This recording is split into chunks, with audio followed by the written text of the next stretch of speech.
प्रबंधक ने केस दर्ज करवाया। अब इस वक्त की बड़ी खबर हनुमानगढ़ से आपको बता दें, यहां पर एसीबी की कार्रवाई देखने को मिली है। एसीबी ने सिंचाई विभाग के पटवारी को ट्रैप किया है। 15,000 रुपए की रिश्वत लेते हुए पटवारी को ट्रैप किया गया है। पटवारी विनोद कुमार, जिसे ट्रैप किया गया, जल वितरण को लेकर रिश्वत की मांग इसने की थी। तो यह बड़ी खबर हनुमानगढ़ से, जहां पर एसीबी ने एक बड़ी कार्रवाई की है। पटवारी विनोद कुमार को ट्रैप किया है।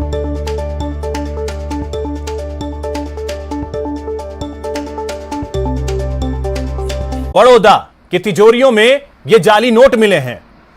दरअसल दौसा शहर में स्थित स्टेट बैंक ऑफ इंडिया और बैंक ऑफ बड़ौदा की तिजोरियों में रखे नोटों को reserve bank of India Jaipur में भिजवाया गया था। लेकिन जब इन नोटों की जांच की गई तो इनमें कुछ जाली नोट भी मिले हैं। नवंबर 2019 से सितंबर 2020 के बीच यह नोट बैंक की तिजोरियों में आए थे। तिजोरियों में मिले नोटों में से बैंक ऑफ बड़ौदा दौसा की तिजोरी में 100 मूल्य के 9 नोट और एसबीआई में 100 रुपए के 12 नोट मिले हैं। जाली नोट मिलने के बाद reserve bank of India Jaipur के प्रबंधक जगदीश चंद्र पारेख ने जयपुर के गांधीनगर थाने में रिपोर्ट पेश की और रिपोर्ट दौसा भेज दिया गया है। फिलहाल पूरा मामला कोतवाली थाने में धारा 489A के तहत दर्ज हो चुका है और पुलिस जाली नोट के गोरख धंधे में लिप्त लोगों की तलाश कर रही है। कल गांधीनगर थाने से एक जरिए डाक एक एफआईआर प्राप्त हुई थी।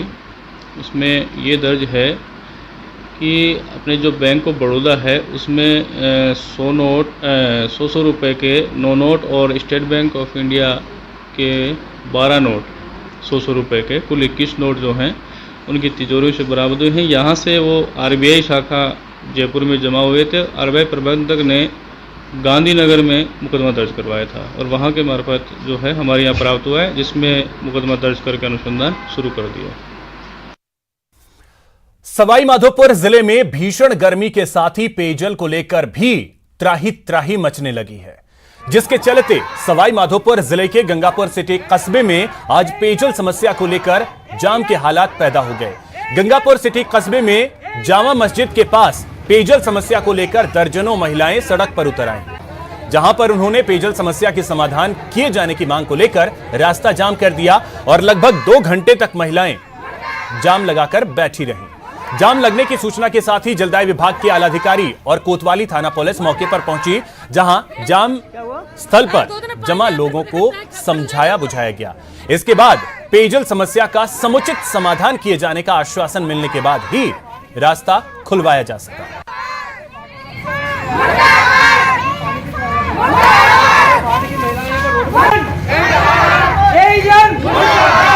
2 दिन का टाइम मांगा है, 2 दिन का टाइम मांगा है, 2 दिन में पानी 2 दिन का समय मांगा। पानी की समस्या का समाधान कर दिया जाएगा।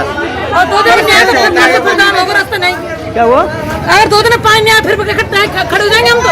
2 दिन में इनकी पानी की समस्या का समाधान करने की कोशिश कर रहे हैं भाई। जो दूसरी लाइन है या कुछ कनेक्शन जो है उनको इधर उधर से हो रहे हैं, उनको हटा के कई जगह से करेंगे। वहीं नागौर से बड़ी खबर यह है कि यहां पर भी पानी की किल्लत को लेकर हंगामा हुआ है। महिलाओं ने जाम लगा दिया। वार्ड नंबर 24 की महिलाओं ने प्रदर्शन किया है। मौके पर उप सभापति सदाकत अली पहुंचे, महिलाओं को आश्वासन दिया और आश्वासन मिलने के बाद रास्ता खुलवाया जा सका।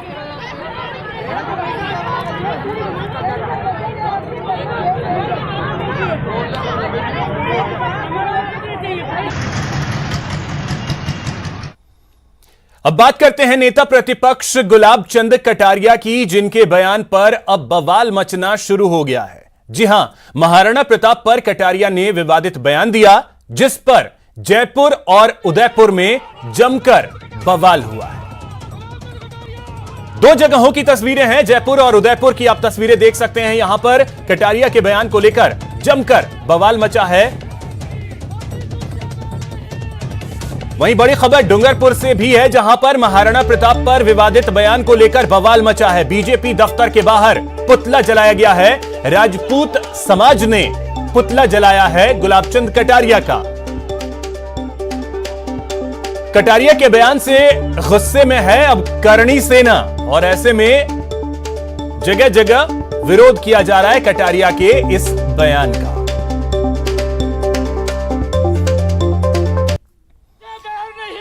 जयपुर में बीजेपी मुख्यालय पर आज कटारिया के बयान के खिलाफ प्रदर्शन हुआ। यहां प्रदर्शनकारियों ने बीजेपी मुख्यालय पर लगे बैनर पर स्याही पोती।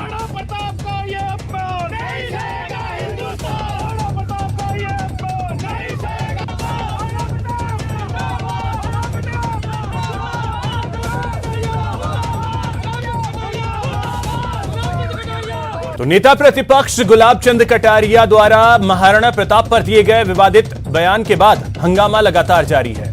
उदयपुर जिला कलेक्ट्रेट के बाहर युवाओं ने कटारिया के पोस्टर पर कालिख पोत दी। कलेक्ट्रेट के बाहर कुछ युवा जमा हुए जिनके हाथ में गुलाब चंद कटारिया की तस्वीर थी। उस तस्वीर पर कालिख पोतते हुए कटारिया के खिलाफ विरोध प्रदर्शन किया गया। युवाओं का कहना है कि महाराणा प्रताप का अपमान किसी भी सूरत में मेवाड़ में बर्दाश्त नहीं किया जाएगा। आइए अब आपको सुनवाते हैं कि आखिर क्या कहा था गुलाब चंद कटारिया ने।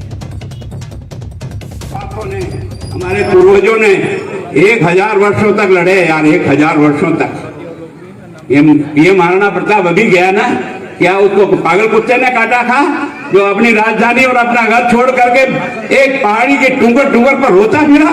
किसके लिए गया था? किसके लिए गया था? कुछ समझ में आता है कि नहीं? मेरे द्वारा शब्द प्रयोग हुआ कि ऐसा कोई पागलपन उनको नहीं जो कोई कुत्ते के काटने से पैदा हुआ। ये शब्द जरूर मैंने प्रयोग किया, पर इसके पीछे मेरा भाव ये था कि उस व्यक्ति ने जिस प्रकार से इस देश धर्म की रक्षा के लिए अपने सारे सुख और वैभव को तिलांजलि देकर उस संघर्ष की राह पे गया, जो संघर्ष की राह आज दिन तक हिंदुस्तान के इतिहास में नहीं कायम हुआ। उस व्यक्ति ने जिस प्रकार से इस देश धर्म की रक्षा के लिए इतने बड़े कष्टों को भी अंगीकार किया और अंततोगत्वा विजय प्राप्त की, उस महाराणा प्रताप के प्रति मेरी ये भावना नहीं थी। मेरी ये थी कि उनका ये पागलपन वास्तव में देश धर्म के प्रति जो प्यार का था वो उन्होंने जीवन भर तक निभाया। वहीं राजसमंद विधानसभा क्षेत्र में नेता प्रतिपक्ष गुलाब चंद कटारिया के महाराणा प्रताप पर दिए गए बयान पर सफाई देते नेता नजर आए। ये पूरा बयान अगर एक साथ पढ़ा जाए तो उस बयान के अंदर उन्होंने यही कहा था कि महाराणा प्रताप ने इस माटी की मर्यादा के लिए डूंगर पर जाकर और संघर्ष किया। उनका मंतव्य ये था।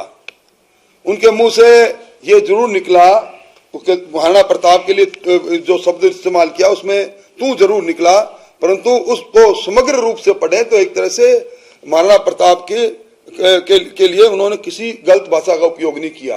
पर उस बयान को शरारतन तरीके से एडिट करना, उस बयान के एक छोटे से हिस्से को निकाल कर और चाय के प्याले में तूफान पैदा करने की कोशिश लोग कर रहे हैं, जिसमें वो कामयाब नहीं होंगे। अब बात उपचुनाव की